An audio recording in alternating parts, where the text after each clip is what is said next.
At my cousin's fancy garden party, my aunt made my 5-year-old daughter wear a dog leash so she won't wander near real family, then snapped her fingers and said, "Heel, little charity case." My mother told me not to start drama, so I unclipped it slowly. My daughter asked, "Was I a bad puppy?" By Monday, their garden had police tape around it. The leash was pink. Not a rope, not a zip tie, a pink nylon dog leash with a little silver clip and a bone-shaped tag on it that read "Good Girl." My Aunt Renata had brought it from home. She had planned this. I'm standing on Renata's back terrace, 47 guests in floral sundresses and linen blazers milling around her prize rose garden, and my daughter Ren, 5 years old, wearing the yellow dress I'd ironed twice that morning, is looking down at the clip fastened to the belt loop of her dress. She is not crying. She is studying it the way children study things they don't have the vocabulary for yet. Renata has already turned away. I cannot make my legs move. My mother, standing 3 feet to my left with a glass of Chardonnay, puts her hand on my arm and says, quietly, "Don't." Just that. Don't. The party smells like cut grass and catered food and money. Someone laughs near the fountain. The afternoon sun is doing something golden and obscene to Renata's garden, lighting up the hydrangeas and the white tablecloths, and my daughter is standing there with a leash on, asking me with her eyes if she did something wrong. She hadn't wandered anywhere. She'd been standing beside me for 20 minutes eating a strawberry tart and asking me what the stone bird by the garden gate was called. A grackle, I'd told her. She'd been pointing at it when Renata appeared, leash in hand, smiling at the other guests first before she bent down to clip it. "Just so our little wanderer doesn't drift into the wrong part of the garden," Renata said, to the air, not to me. Then she straightened up, snapped her fingers twice, and said it. "Heel, little charity case." She said it like a joke. Like something the right kind of people would find charming. 3 women near the canopy table heard it. One of them looked at the ground. One looked at Renata and smiled, not because it was funny, but because that's what you did at Renata's parties. The third was my cousin Delia's wife, Portia, who had driven 2 hours to be here, and who turned her face toward the fountain like she'd suddenly spotted something very important in the water. I unclipped it. My hands were not shaking. They should have been, but they weren't. I unclipped the silver clasp from Ren's belt loop, and I heard the snap of it like a starting pistol, and I folded the leash and held it in my fist. Ren looked up at me. Her mouth was sticky with strawberry. "Was I a bad puppy?" she asked. The question hit me somewhere below the sternum. I crouched down to her level, and the noise of the party seemed to drop out entirely, and I said, "No, baby. You're not a puppy. You're a person." She thought about that. Then she said, "Aunt Renata has a puppy." "I know. Her puppy has a leash." "I know." She looked at the leash in my hand. Her face was doing something careful and private, working out a math problem she didn't have the numbers for yet. My mother appeared at my shoulder, whispering. "She didn't mean anything, Mina. You know how she gets at her parties. Just let it go." I stood up. "Come on, baby," I said to Ren. "Let's get you another tart." I let it go. I let it go the way you hold your breath underwater. Here's what Renata's garden party meant, in context: she had not invited us. My cousin Della, Renata's daughter, had invited us, because Della felt guilty, because the last time there had been a family event, Renata had referred to Ren as the little surprise in the same tone she used for finding a slug in her vegetable bed. Della had texted me at 11 p.m, "Please come. It'll be different. I'll make sure." It was not different. Renata had been making my daughter feel like a mistake since the moment she existed. Ren's father left before she was born, not because I was hard to love, but because he was 24 and scared and bad at everything requiring courage. Renata had never forgiven me for this, as if my ex-husband's cowardice were something I had done to the family on purpose. "A child needs a father," she told me once, at Christmas, while I was nursing a 10-week-old Ren in the kitchen, away from the gathering, because Renata had said something about making the guests uncomfortable. I'd looked up at her over Ren's head. "I know," I said. "You should have thought about that before." She set a glass of water on the counter and left the kitchen. That was 4 years before the party. In 4 years, Ren had learned to walk and talk and read small words and identify birds by their shapes and love the color yellow with a ferocity that made me cry sometimes in good ways. In 4 years, Renata had sent Ren 2 birthday cards. Neither had money in them. Both said best wishes, Renata, like she was signing a company newsletter. The Christmas Ren was 3, Renata handed out gifts to every grandchild, her daughter's 3 kids, each beautifully wrapped, and handed Ren a coloring book she had clearly pulled from a gift bag at the last minute because the price sticker was still on the back, $2.99 from a gas station. Ren had hugged it like it was a treasure. I went to the bathroom and ran the cold tap and pressed my wrists under it and stared at the tile until I could go back out and smile. My mother was at that Christmas too. My mother, who had watched all of it, who had watched the gift bag and the price sticker and Ren's small ecstatic arms, said nothing. Said nothing then and said nothing at the garden party and had been saying nothing for 5 years with the consistency of someone who had decided the most important thing in any room was keeping the temperature comfortable. You know Renata loves you in her way, my mother told me once. I looked at her. Her way, she said again, softer. I did not have words for what I felt about my mother in that moment. I still don't. Back on the terrace, the day of the party, I walked Ren to the dessert table and got her a second tart. She held it in both hands and ate it seriously. A woman I didn't recognize, blonde, late 40s, wearing a name tag that said Garden Committee, leaned toward me and said, "Your daughter is absolutely adorable." "Thank you," I said. "What's her name?" "Ren." The woman smiled. "Like the bird?" "She loves birds," I said. Across the garden, Renata was holding court near the roses, both hands moving, her laugh carrying over the party noise like she'd trained it to do that. She was wearing a cream-colored dress that cost more than my monthly groceries. She was not looking at me. She had already forgotten I existed, the way you forget a minor inconvenience once it stops inconveniencing you. I had the leash still coiled in my hand. I put it in my bag. I am a licensed property appraiser. I have been one for 11 years. I do not advertise this at family parties because Renata once said it sounded like something a person does when they can't get into a real profession, and I was 29 and still trying, so I smiled and changed the subject. Renata's garden, the actual garden, not the party, the real garden behind the party, is something she had written up twice in the county's heritage preservation newsletter. She'd submitted it herself. It was on the local historical registry, pending full designation, because of 3 heritage rose varieties and a stone wall she claimed dated to 1887.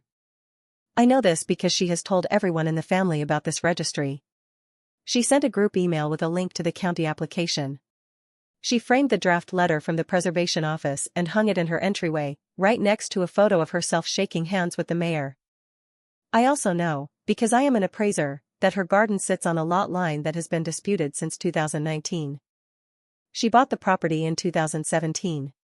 The survey she used was from 1994 and had a documented 4.2-foot error on the eastern boundary, an error the county had flagged in a 2019 title review and then left unresolved because no one had pushed it. I had looked this up 3 months ago, when Della had first mentioned the party, out of nothing more than idle professional habit. I had not done anything with the information. Until Sunday night, after I got home, after I gave Ren a bath and read her 2 chapters of her bird book, after she fell asleep with her hand pressed flat against the page showing the eastern meadowlark, I sat at my kitchen table with the leash in front of me and opened my laptop. The boundary dispute was documented in county records. The 1994 survey error was documented. The flagged 2019 title review was publicly accessible. The neighbor to the east, a 73-year-old man named Mr. Callum Fitch, who had been trying to get Renata to acknowledge the encroachment for 4 years and had been ignored completely, had filed 2 complaints that went nowhere. I found Fitch in the property records. I found his phone number through the county assessor's directory. I called him at 8 a.m. Monday morning. He picked up on the second ring. "Mr. Fitch," I said, "my name is Mina Voss. I'm a licensed appraiser and I have documentation on the 1994 survey error on the Renata Voss parcel to your west.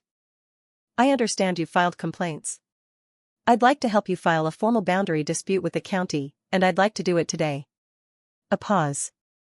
"Today," he said. "Today." Another pause. I could hear a dog barking somewhere in his background. "What do you want in return?" he asked. "Nothing," I said. "My daughter was treated like an animal at a garden party yesterday.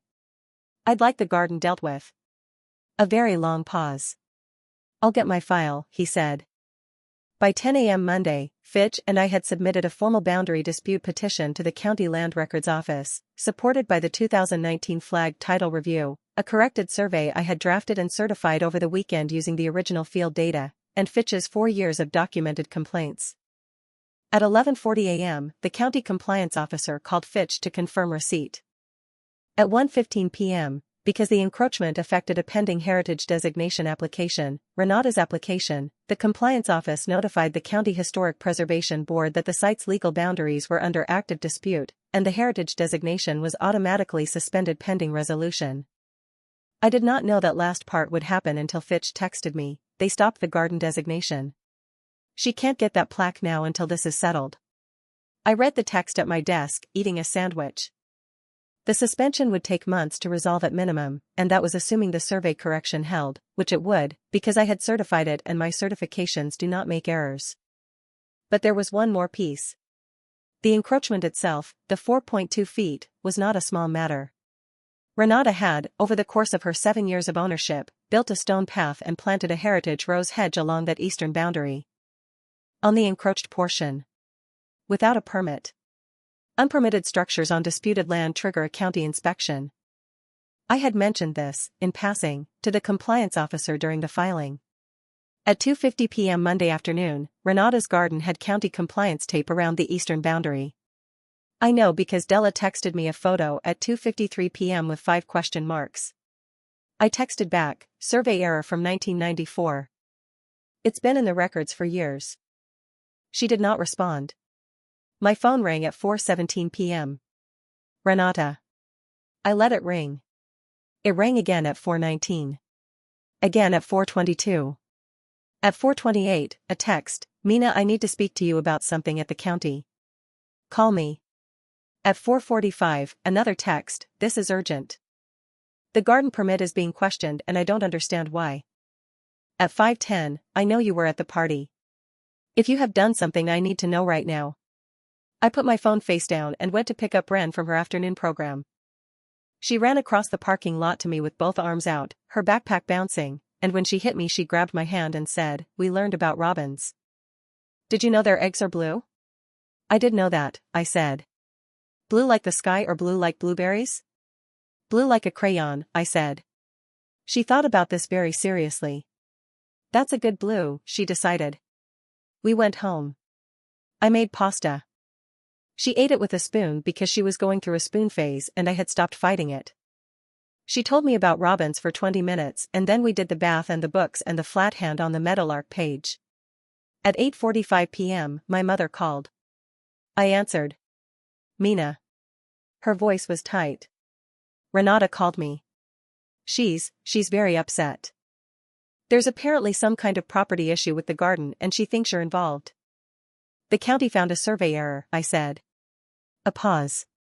Did you file something?" "I certified a corrected survey, yes. I'm a licensed appraiser. It's literally my job." "Mina." A longer pause. "You need to call her. Her preservation application has been suspended. That garden means everything to her." I stood in my kitchen in the dark, my hand around my phone. "That garden," I said, "means everything to her. She's worked on it for years, you know that." "I know," I said. "So you'll call her?"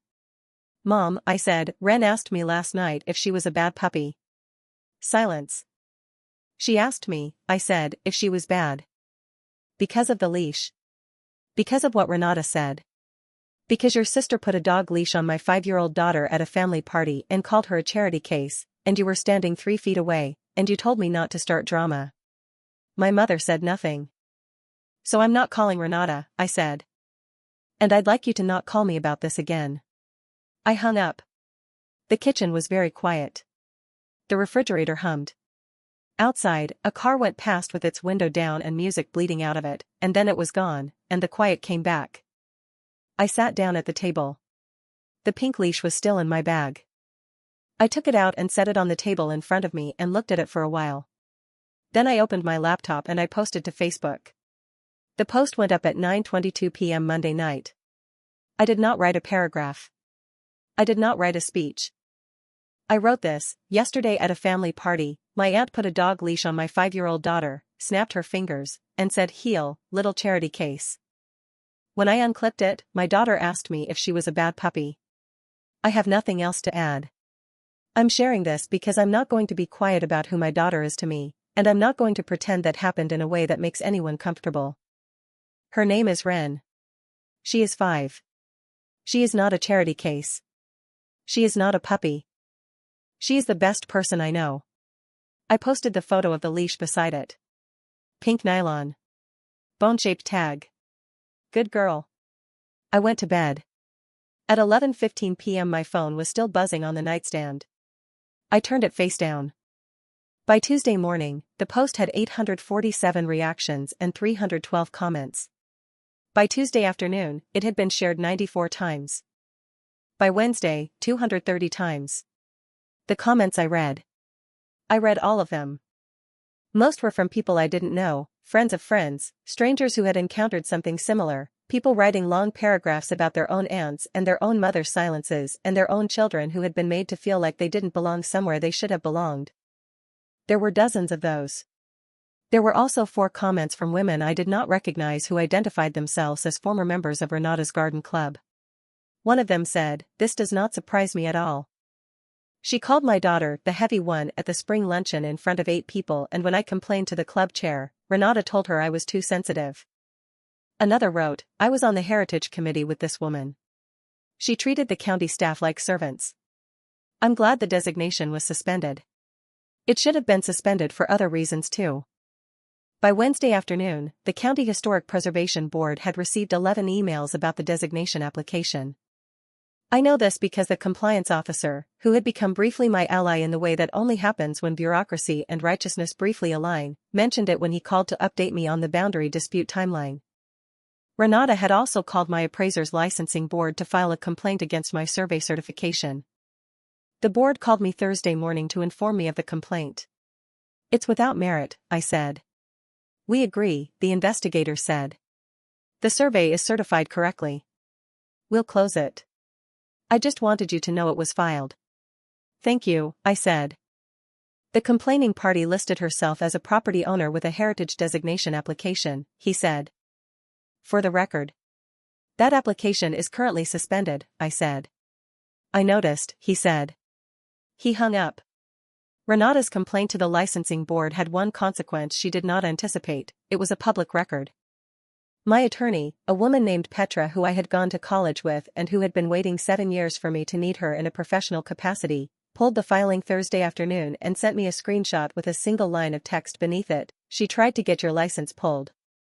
Want to counter?" I called Petra. "What do I have?" I said. "The leash photo is public. The post is public. The complaint is documented harassment of a licensed professional using a regulatory body as a weapon. If she was trying to retaliate against you for filing a legitimate survey, which the county has already confirmed is legitimate, that's a problem for her." "What kind of problem?" "The kind where her attorney calls her and tells her to stop," Petra said.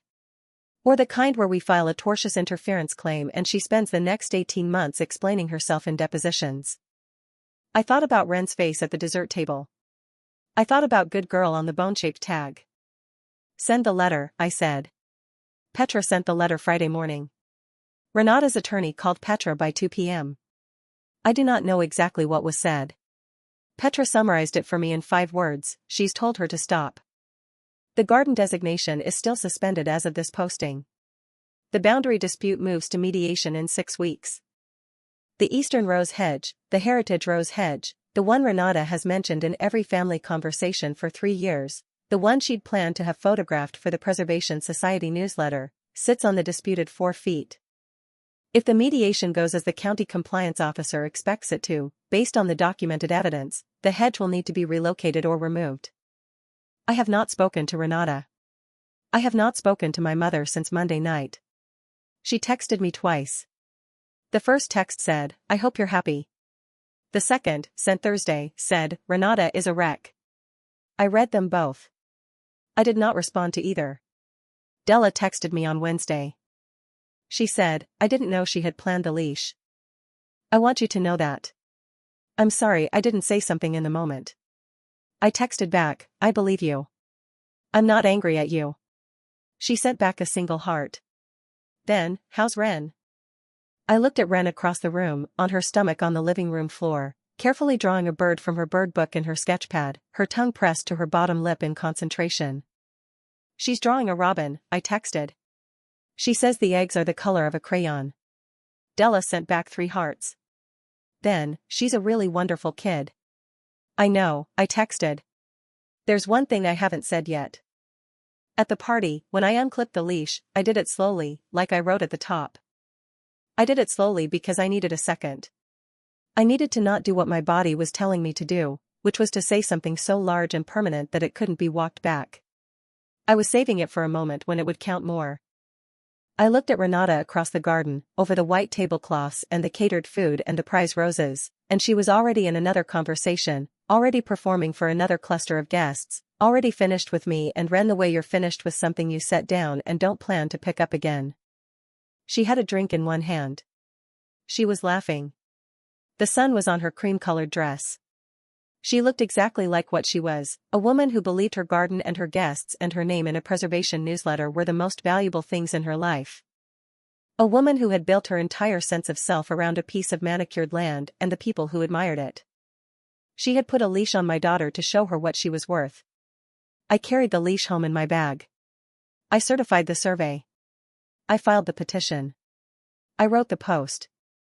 By Monday afternoon, her garden had police tape around it, county compliance tape, technically, but it does the same thing tape always does, it tells everyone who drives past that something here has been found to be wrong. She called it her garden. But she built part of it on land that was never hers. That tends to matter, eventually. Ren's drawing of the robin is on the refrigerator now, held up by a magnet shaped like a yellow sun. She signed it at the bottom in careful, crooked letters, Ren. She asked me last night if we could go somewhere and look for real robins this weekend. Yes, I said. Can we bring the bird book? We'll bring the bird book. She went back to her drawing. She was adding a nest, pressing hard with the brown crayon, making something solid. I left the pink leash in the kitchen drawer. I left it because I'm not throwing it away yet. Not until the hedge is gone.